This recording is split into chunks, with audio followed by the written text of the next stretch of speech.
Mas vamos então para a nossa aula, pessoal. Ela vai tratar de 3 teorias de crescimento populacional. A de Malthus. Thomas Malthus foi um pastor inglês. Depois nós vamos apresentar brevemente, pessoal, a neomalthusiana e, por fim, a reformista, tá bom? Então vamos a essas 3 teorias. Teoria demográfica, ela foi formulada pelo economista, também era clérigo, pastor anglicano, inglês, Thomas Robert Malthus. E ela foi publicada aí, como eu já disse, nesse ano, 1798. Segundo ele, pessoal, nessa obra que ele escreveu, a população e os alimentos cresceriam em descompasso.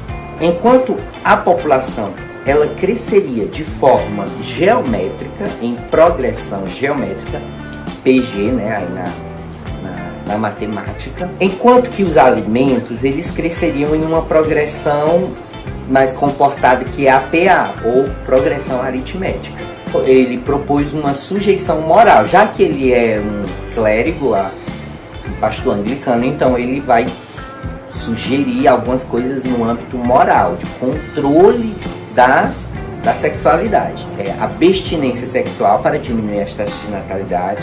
Vamos levar em conta que na época não havia uso contraceptivos, os meios dos quais nós dispomos hoje, né? O resultado seria um equilíbrio do crescimento demográfico com a expansão da produção de alimentos.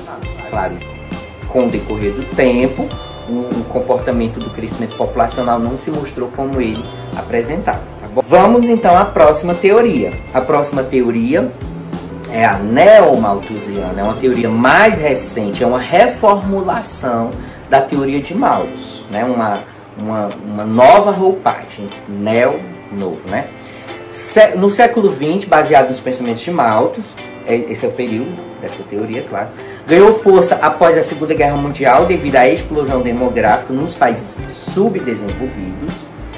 Elas analisam esse crescimento populacional de maneira alarmista e catastrófica. Veja pelo gráfico, pessoal, no ano de 1950 a população ela era de 2,5 bilhões. Em 2030, a previsão, o que se prevê, é que sejam 8,3, e as previsões para 2050 é que sejam 9,2 bilhões, aí chegando quase a casa dos 10, fechando, né, a cifra dos 10 bilhões de habitantes. Então, segundo essa teoria, ela é alarmista, ela é catastrófica. Se não for feito nada, novamente nós teremos aí, talvez não nas proporções que Malthus apresentou, mas vamos ter problema, porque eles acham que o problema está onde?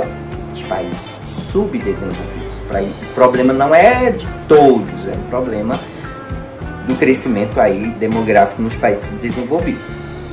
A estratégia apresentada por essa teoria é política de controle de natalidade, claro que não nos moldes de Malthus, que era as pessoas diminuírem as práticas de sexo e tal, né? Como eu repito, na época não havia os métodos que nós temos hoje, dando origem à ideia de planejamento familiar. Então, o uso de métodos contraceptivos, tanto preservativos quanto medicações específicas de controle de natalidade, né? Para haver esse planejamento, planejar, que cada família observe quantos filhos podem sustentar, pode ter, e depois, de repente, fazer esse planejamento. Esterilização em massa de populações pobres, como foi feito na Índia e na Colômbia. Distribuição gratuita de anticoncepcionais, no caso do Brasil temos isso através dos PSFs. Assistência médica para o uso dos DIUs, divulgação de um modelo de família bem-sucedida, com no máximo 2 filhos, em programas de televisão, na publicidade e no cinema. Tais medidas são tomadas por órgãos internacionais, como ONU, FMI, Banco Mundial e o Unicef. Não vou me deter muito, né? Por fim, temos a teoria reformista. As ideias básicas dessa teoria são contrárias à de Malthus e à neomalthusiana. Para a teoria reformista, pessoal, a pobreza é que é a causa da superpopulação. Então, há um contraponto de teoria aí. A reformista, ela apresenta a pobreza como problema e não o crescimento exacerbado. Então, se eu resolver essa questão econômica, de distribuição de renda. Se não houvesse a pobreza, as pessoas teriam acesso à educação, saúde e higiene, que regularia naturalmente, não teria esse forçamento de barra, vamos dizer assim, do crescimento populacional. A pobreza se dá devido à má distribuição de renda e pela exploração a que os países desenvolvidos submetem os países pobres. A má distribuição de renda geraria a pobreza e essa, por sua vez, geraria a superpopulação. Vamos avançar, né, pessoal? Com a Revolução Industrial, tanto a agricultura quanto a indústria aumentaram a capacidade produtiva, resolvendo dessa forma o problema da produção de alimentos.